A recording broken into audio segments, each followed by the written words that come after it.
Saan nga ba galing ang mga estatwa na to sa China?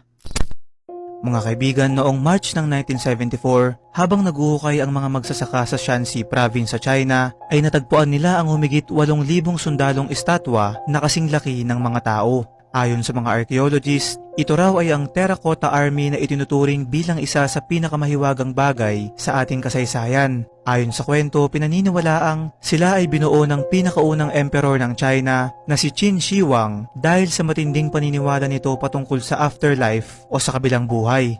Pinagawa niya ang mga to upang magsilbi nitong tagabantay ng kanyang katawan dito sa lupa kapag siya ay inilibing at magsilbi rin bilang kanyang mga guardian sa kabilang buhay. May isang urban legend pa dito na nagsasabing kung sino man ang mga has na sumubok gambalain ang mga sundalong ito at subukang tignan at buksan ang pinaglibingan dun sa emperor ay maisusumpa at mamamatay. Ang nakakapagtaka pa dito, ayon sa ilang mga archaeologists, scientists at engineers na nagsagawa ng proyekto at pag-aaral sa lugar na to, ay meron daw silang kakaibang naramdaman kung saan yung ilan pa nga sa kanila ay nagkaroon ng malubhang sakit. Nito nga lang June 12, 2024 ay ginawan ito ng Netflix ng documentary na pinamagatang Mysteries of the Terracotta Warriors at hanggang ngayon ay isang hiwaga pa rin ang bagay na to sa ating lahat.